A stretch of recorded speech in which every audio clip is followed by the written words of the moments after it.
Welcome in, Hawks fans. It's your boy Bryce Lewis back again for your Atlanta Hawks wrap up. And guys, I just want to give a round of applause. Round of applause to the Atlanta Hawks tonight. Tough loss tonight, but played hard. Played some of the hardest basketball I've seen all year.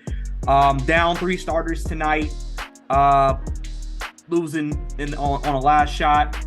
Shot made, but like they had a shot at the end to win, and they couldn't knock it down. 108 to 107 tonight over the Brooklyn Nets.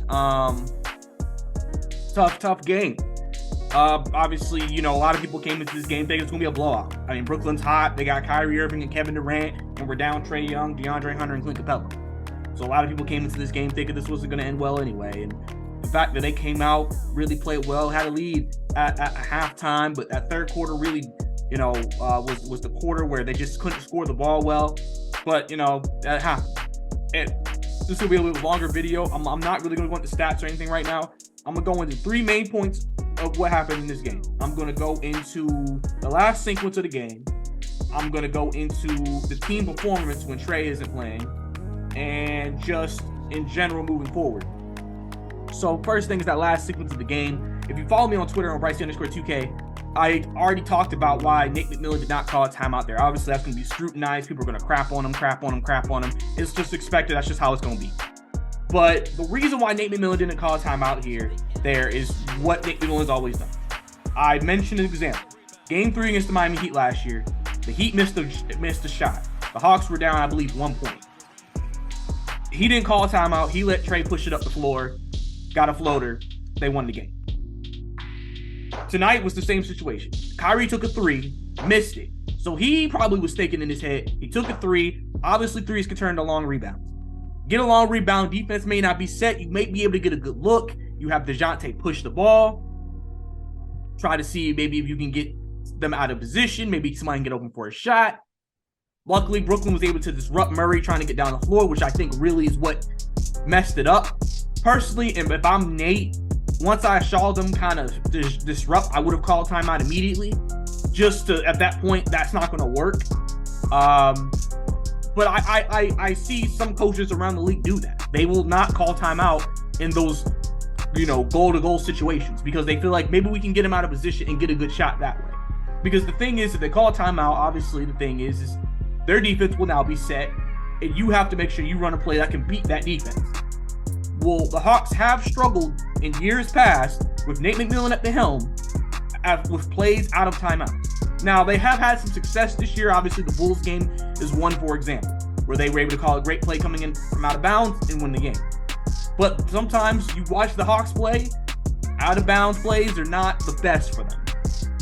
Clearly, Nate wanted to say, I want to go push it against them when their defense isn't set, then against when their defense is set. That's what he was thinking. Obviously, if I was him, again, I would have made a timeout. Also, he had 2 left, so if they were somehow able to keep you from inbounding it, you still had an extra one.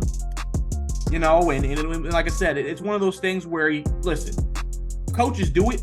If coaches never call timeouts, the fan base will always scrutinize the coach and say, why didn't we call a timeout? Because the safest and smartest thing to do is just to call a timeout. But if it works, we're like, oh my God, it was a great decision to not call a timeout. Just because it worked. It's one of those plays where it's just in sports where if you do it successfully, you're going to be praised. If you don't do it, you're going to be crushed. That's just how it is. And with Nate McMillan's track record in the community of the Hawks, I mean, they're going to crap on him just because they feel like this is another bad coaching decision on his end. And so, like I said, I think he should have called timeout, but I understand why he didn't call timeout because I know what he's thinking. I knew what his thought process was there. Try to push it, get Brooklyn out of position. It didn't work. DeJounte took a very contested 3 again, which probably should have been a foul. KD fouled him. Usually refs like to swallow the whistle in that situation. They swallowed it here, missed the shot, end of the game. So, that's obviously tough as a Hawks fan to see. And then, the next point, again, big congratulations to the guys tonight. Play hard, down 3 starters against a top 4 team in the Eastern Conference. Brooklyn has completely transformed who they are as a team ever since they fired Steve Nash, and they look like a perennial championship contender, a perennial team that could come out of the Eastern Conference. And you're down 3 guys if you're the Hawks, and the way you played tonight, there was just a high energy, high defensive intensity. And listen, I want to make mention of this because I know a lot of people are going to try this back to Trey and how we don't play this hard Trey. I want to talk about culture for a minute. Do we realize DeJounte Murray and Trae Young, the cultures they came from? Trae Young, basically his entire career, even in college, has pretty much been ISO Trae, and then you set everyone else. Kind of like James Harden was in Houston. That's the similar play style. That's how he plays. If you remember those Houston teams, the Hawks are kind of playing like those Houston teams. The only difference is that Mike D'Antoni is a much better offensive mind, so he knows how to maximize offensively his players. Where Nate isn't. So it's not reflecting the same at all on the court. DeJounte comes from San Antonio. Great first-class organization. Greg Popovich. His culture and system is maximizing every player. Ball movement. Making sure everybody else can contribute to the game. And even with the big three, or even with a star like Kawhi, everyone still played extremely well, regardless. That's why the Mike Budenholzer system was so successful with no stars. He just had good players. DeJounte came from that system. He came from that culture. So he knows how to be the point guard of this team, and everybody still plays at a high level. Everybody gets involved. Think about the beginning of the game. Before John got those 2 fouls early in the first quarter, he had 9 points. When was the last time we fed John that early in the game for 9 points? We don't do that a lot with Trey. Because I think there's this deeper thing of, I think Trey is used to playing one way and DeJounte is used to playing a different way. And when they play on the floor together, they have 2 different ways of playing. And I think that clashes. Because Trey pretty much is, I'm going to get mine and then to get everybody else's theirs. DeJounte is, I'm going to get everybody else's there while also picking my spots throughout the game to get mine. Trey just plays differently in that regard. See, DeJounte, and I've seen this multiple times, he's really good at sometimes just defaulting to everyone else and then sometimes saying, let me go get a couple of shots. Oh, they're making a run. Let me take a shot. You can see his game IQ is really high out there. Where it sometimes feels like Trey just forces shots. He just throws up something sometimes. It feels like sometimes he's just trying to do something. They both can have actually very showboating type of games, but Trey's is much more different than DeJounte's. And DeJounte still knows the element of team basketball. Now, in saying this, I am not trying to do crap on Trey. I'm just saying it's a different kind of player. And so that's why I think you see a difference in play when you see the team with Trey at the helm or with DeJounte at the helm. People say it's easy. Just change the way you play. It's not. Trey, since basically the last 5-6 years of his life, has basically been the only person on the Hawks who could reliably get it done on a nightly basis. So he's adapted his entire game to that. The last couple of years, especially this year, especially adding DeJounte, he's struggling to not have to be that player. Like, obviously, you still need Trey to be Trey, but he doesn't know how to still be Trey, but also do more. It's the same thing we talked about with John Collins.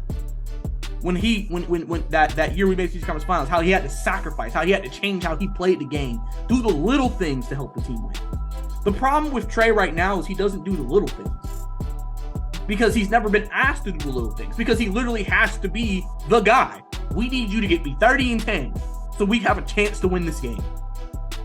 So now with the talent they have, Trey doesn't have to get 30 and 10 every night.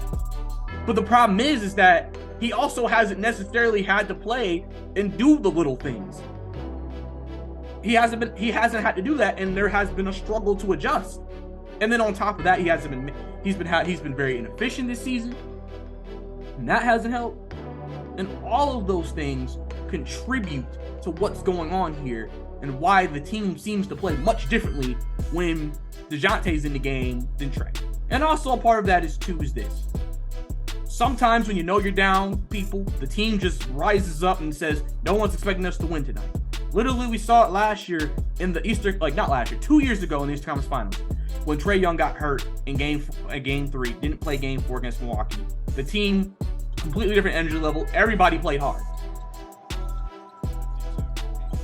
Because it's that rampant energy. No one's counting. Think we can win this game. We got to go out there and show them. And then also amongst the rest of the team, Jalen Johnson. That's what I need to see from him on a nightly basis. That's why Nate needs to stop doing these 9 minutes a night. Like, no, let him play, give him the green light, and let him be aggressive. Let him do his thing. Let Jalen cook. He can't get better, and he can't gain more confidence in his game unless you give him that ability. And you saw tonight, Jalen can be a mismatch. Jalen can be a guy who could probably be a sneaky scorer for this team if given the opportunity. That's where you could go into Nick McMillan not utilizing Jalen Johnson correctly. It's easy to utilize him when you know, hey, we pretty much are down multiple guys. We need you to be bigger tonight. But when the entire starting lineup is back, Jalen seems timid. I feel like guys like Aaron Holiday and Jalen Johnson seem timid. They don't play with the same energy and aggressiveness. And I just think that's also partially to do with Nate. Outside of utilizing him, the fact that you've taken Aaron out and in and out of the lineup, you've taken Jalen, sometimes he plays 10 minutes, sometimes he plays 4, sometimes he plays 14, and sometimes he don't play at all. Just too much inconsistency. It makes me feel like that they're playing like, if I try to be aggressive and miss shots, or I mess up, I might be taken out the rotation. And that shouldn't be the case. Your 10 guys, if you're the Atlanta Hawks, Nate McMillan needs to be the starting 5 when they're healthy. Aaron Holiday, Bogdanovich, AJ Griffin, Jalen Johnson, Okongwu every single game. Now, if a certain matchup calls up for something different, then you make the adjustment. But pretty much those are your 10 every game. There should be no Trent Forrest. There should be no Justin Holiday. None of that. It shouldn't be them. You need to stick to those 10. Just stick to that, and you'll be fine. Now, obviously, the biggest issue is the Hawks have been struggling to stay healthy all year. That's the biggest issue. But if they're healthy, that's what it should be. Because I'm seeing Aaron Holiday play well and aggressively. I'm seeing Jalen Johnson play well and aggressively. AJ Griffin didn't have a great night tonight. JJ's been off a little bit in the last couple of games, but that's part of it. He's a rookie. It's part of it. He's not going to be great every game. He's still learning. He's still trying to get better himself. It's part of it. Onyeka Okongwu with another good game tonight. Double-double. The thing is, Onyeka's an energy guy. Energy guy, and you got to feed him sometimes. He was doing really good at the putback, especially against the Brooklyn Nets tonight. Everybody just played with more energy, even at the end of the game. How they trapped KD, made him have to call a timeout. I feel like you never see that with the Hawks when they're fully healthy. It feels like they don't play with that type of energy and intensity. And that's the type of energy and intensity that you need. They made almost every shot Brooklyn took tough tonight. Brooklyn's just one of the best shot-making teams in the league. And you saw that, especially with Kyrie Irving. Just making difficult shots tonight. And the thing is, the Hawks need to play with it every night, but they don't. And that's why this team is so frustrating. Because it feels like the way if they play like that every night with a healthy Trae Young and Hunter and Capella, you would think that team could be a top 4 team in the Eastern Conference. Because then they would have the firepower to go with the intensity and the energy they play with tonight. But they don't. And the question is why? What is the problem? Why is there a disconnect on a night in, night out basis? When DeJounte has played as the main point, I think he's played 4th. I forgot what the 4th team is. But they played Denver, the 3 games I remember is Denver, Milwaukee, and Brooklyn. Not scrubs, like teams that have championship expectations. And we're 2-1 out of those 3 teams we played. But and those games we were down Trae, all 3. This game in Brooklyn, we were down multiple guys. But we were still able to play hard basketball. We had guys who stepped up.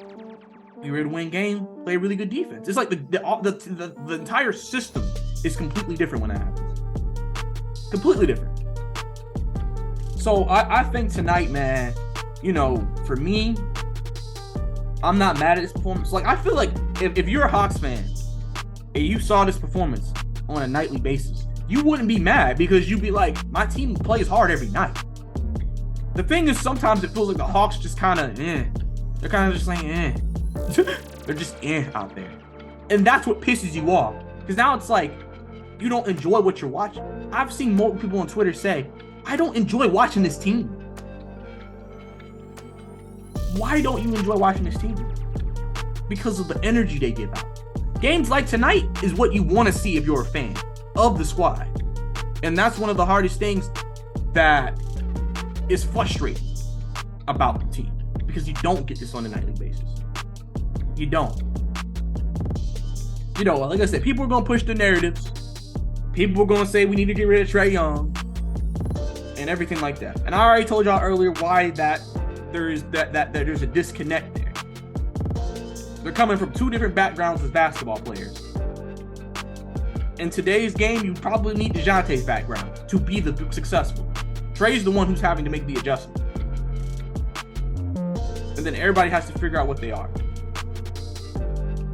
Because tonight, if I just looked at this one game tonight and said, what is the identity of the Atlanta Hawks? Just looking at the Brooklyn Nets game, I'd say they are a high energy, hard fought team. Because a lot of the time, when you watch the Hawks, you're sitting there like, what is the identity of this team? Pacers, they shoot and run. Nets, elite shot makers, offensively gifted. Milwaukee, both ends, especially in the paint and defensively. They're known, Miami Heat, they're known for their defensive prowess. Hard-nosed basketball. What are the Hawks known for? These are the types of games that you play every time you get on the floor, you'll have an identity. But we don't get this every night. It feels like every night it's a new journey. Well, we're playing this team tonight. Let's see how we come out. There isn't every night, regardless of who's injured, regardless of who's on the floor, regardless of anything. You know you're playing a certain type of basketball. If your type of basketball is elite ball movement, regardless of who's in the game, you're playing elite ball movement. When this team is healthy, there is not that consistent, boom, this is what we are as a squad. There isn't the consistency there, and that's the problem. So that's why I feel like every night we get inconsistency. I have an article coming out hopefully tomorrow about how I think player development has affected this team in terms of individual players and why they maybe have not reached the expectations that some fans thought that they should be at. And a lot of that does trace back to Nate McMillan. But, you know, like I said, tough loss tonight. Hard-fought game, though, from the team. We play Friday against the Lakers. That's going to be interesting. Obviously, Lakers have their own issues. If you go into that game, you probably know tickets are expensive. Hopefully, we can get a win. Because after that, we go on our West Coast trip where we play Golden State, Kings, LA again, Clippers, and then we come back home to play Milwaukee. So we just got to go out there, guys. We got to find ourselves. We got to get this type of basketball on a night in, night out basis. And I think if we can do that, we'll be good to go. But if not, you know, things could be happening. Some things could be different. That's the only reason why I would say, listen, if you look at this roster compared to the Eastern Conference Finals roster, talent-wise, we are better than the Eastern Conference Finals roster. But for some reason during that year, we played a better brand of basketball than we played tonight. I mean, not tonight, than we've played most of this season.